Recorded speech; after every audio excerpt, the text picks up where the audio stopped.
नमस्कार. जिल्हा बातमीमध्ये मी राम रोडगे आपलं स्वागत करतो. आज लातूर येथे ॲलन करिअर अकॅडमी इन्स्टिट्यूटचं म्हणजे शुभारंभ झालेला आहे.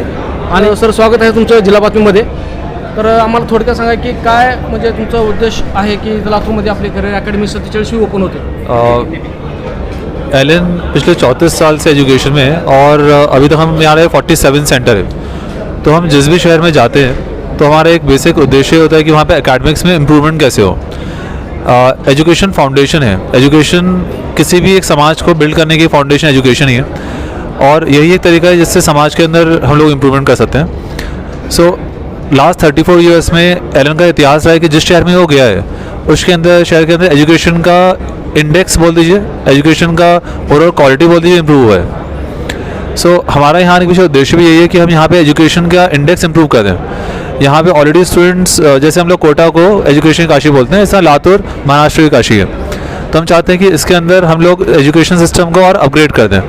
तो मेन उद्देश्य ये है कि जो इंस्टीट्यूट पिछले 14 साल में 18 बार rank India all India rank 1 दे चुका है, वो यहाँ पे भी आके रैंक्स में कंट्रीब्यूशन करे, एजुकेशन में कंट्रीब्यूशन करे, रिजल्ट्स में कंट्रीब्यूशन करे और एक नया स्थापित कर सके बच्चों के लिए. उनके पास एकेडमिक के लिए ऑप्शंस हों और वो उसके अंदर ज़्यादा से ज़्यादा फ़ायदा उठा पाए. सर बातों बातों में आपसे 1-2 वर्ड्स मुझे बहुत अच्छे लगे कि आपने बोला कि बेटे का और बाप का जैसा रिश्ता होता है वैसा रिश्ता टीचर और स्टूडेंट का होना चाहिए. और आपने स्टार्टिंग भी एक अच्छे सॉन्ग से की.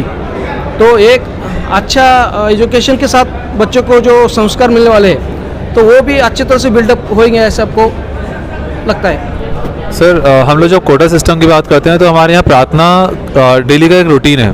हर क्लासरूम के अंदर जब बच्चा आता है मॉर्निंग में तो उसकी प्रार्थना से शुरू होती है. आज जो आपने सुना वो हमारी प्रार्थना ही है. तो उस प्रार्थना के अंदर हम बच्चों से सिखाते हैं कि आपको प्रार्थना क्यों करनी है. जब हम बोलते हैं इतनी शक्ति हमें देना दाता कि मन का विश्वास दूर ना हो, तो कभी भी अगर आप परेशान हो, आपके मन में नेगेटिव विचार आए तो आप वो प्रार्थना करें. तो हम लोग बच्चों को खाली एजुकेशन नहीं दे रहे हैं, हम ये बच्चों को मोटिवेट भी कर रहे हैं, उसका मनोबल बढ़ा रहे हैं, हम उसका कॉन्फिडेंस लेवल बढ़ा रहे हैं. तो यहाँ पे आप देखिए हम जितने भी लोग हैं यूनिफॉर्म में हैं, जितने बच्चे यूनिफॉर्म में हैं, तो हम यहाँ बच्चे को एजुकेशन के साथ साथ या हम इसको ऐसे बोलेंगे हमारा एक देह वाक्य है संस्कार से बोलते तक. तो हमारा इस बात में बहुत फोकस रहता है कि हम खाली टीच नहीं करें, हम उसे अच्छा इंसान ही बता पाए, हम उसकी मॉरल वैल्यूज बढ़ा पाए.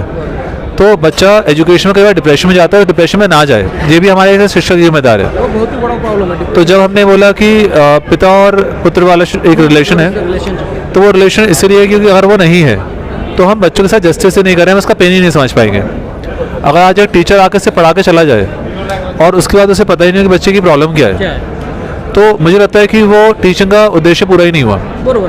टीचिंग का उद्देश्य तभी पूरा होता है जब बच्चा और टीचर को एक दूसरे के बारे में पता हो और टीचर्स बच्चे की केयरिंग कर पाए, उसको इम्प्रूव कर पाए. तो इसलिए मैंने बोला कि पुत्र जैसे आज गुरु शिष्य वाला रिलेशन हमारे अंदर वो संस्कृति में ही है.